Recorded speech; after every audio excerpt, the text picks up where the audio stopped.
It was a quiet Saturday evening in late autumn, the kind of evening where the air had a crisp bite and the leaves rustled in the trees, each one seeming to fall a little slower than the last, as though the world was winding down for a peaceful night.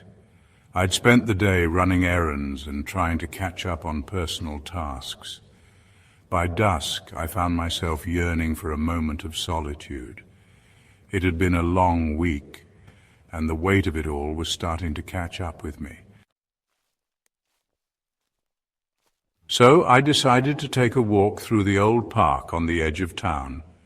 The park wasn't far from my apartment, just a short walk down the main street. It had always been my retreat, a place I'd wandered to for years, whether to clear my mind or just take in the calming sight of nature. I loved how secluded it felt, even though it was right in the heart of the town. The tall trees, the winding paths, and the small creek that ran through the middle of the park had always made it feel like a world of its own. I wrapped a scarf around my neck, pulled on a jacket, and set out. The streets were quiet, the last of the day's sunlight fading behind the clouds, leaving the sky a muted orange. The chill in the air was refreshing, not too harsh, but enough to remind me that winter was just around the corner. When I arrived at the park, I could see the first few stars beginning to appear in the sky. The ground was covered in a blanket of fallen leaves, which crunched underfoot as I walked along the familiar paths.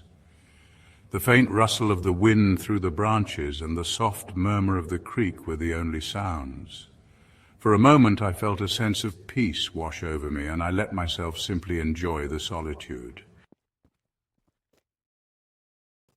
As I walked deeper into the park, something seemed off. It wasn't anything I could point to exactly, just a subtle shift in the atmosphere. The usual chirping of birds had stopped, and the breeze felt colder than it should have been for the season. The trees, which normally seem so welcoming, now seemed to loom a little taller, their branches bending low as if they were reaching out for something, or perhaps someone. I shook off the feeling, convincing myself it was just my imagination. The further I walked, the more intense the quiet became. It was the kind of silence that presses in on you, the type where even your own breath seems too loud. I walked along the narrow trail that led into the forested area, the shadows growing longer as the sun finally dipped below the horizon.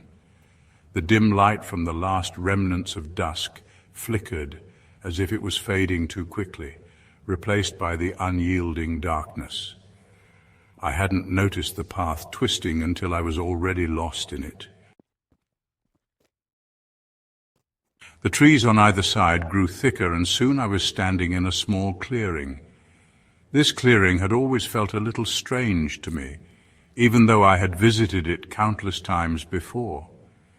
There was something about the way the trees circled around it, as though they were keeping secrets. The ground was soft here, dotted with patches of moss, and the air felt unnervingly still. I stood there for a moment, considering whether I should continue walking or head back to the main park. But something about the clearing, despite the unease I felt, drew me in further. I stepped into the center, feeling a strange tug on my chest as I did. At first it was hard to place, but then I noticed it. A faint humming sound, almost imperceptible. I thought it was just the wind at first, but it wasn't. It was more like a low vibration, like something was deep in the earth, making its presence known. I frowned uneasy and took a few steps in the direction of the sound. It felt as though the very ground beneath me was pulsing.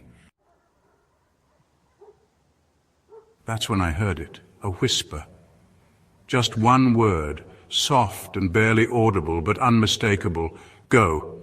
I froze. My heart skipped a beat and my breath caught in my throat. The voice had come from behind me. It was barely a breath against the wind, but I could have sworn it was there. I turned quickly, but there was no one. The clearing, once comforting, now felt oppressive. The fog had started rolling in, swirling thickly around my ankles. I glanced around nervously, but the trees only stared back at me with their dark, silent eyes. I was about to turn and leave when I saw something shift near the far edge of the clearing. A dark figure, tall and thin, stood just beyond the mist, half hidden between the trees. At first I thought it might have been an animal, but no animal would stand so still, so silent. I blinked, and the figure was gone. My heart pounded in my chest, and every instinct screamed at me to leave. But the strange sensation of being pulled forward, of something calling me deeper into the woods, kept me rooted to the spot. My breath came in shallow gasps as I tried to gather my thoughts. I could feel the air grow heavier, thicker, as if the very forest was breathing with me. I took a few hesitant steps forward, my boots crunching on the frost-covered ground. Then I heard it again, a whisper. This time it was closer, unmistakable, "Stay." I spun around, but the clearing was still empty. The figure had returned. Now it was closer, standing at the edge of the fog, its form dark and shifting like it was made of shadows. Its features were indistinct, but I could feel its eyes on me, piercing through the fog. A sharp chill ran down my spine, and for the first time in my life I felt truly afraid. It took a step forward, then another. I was rooted to the spot, unable to move. I could hear my heart thundering in my ears, louder than anything else in the woods. A faint light appeared behind the figure, growing brighter with each passing second. The trees seemed to bend inward, as if drawing closer. The air grew colder still, and I felt a deep sense of dread settle in my stomach. Without thinking, I turned and ran. My feet pounded the path, but no matter how fast I moved, I felt like I wasn't getting any closer to the exit. The woods, which had always been so familiar, had turned into a labyrinth of shadows.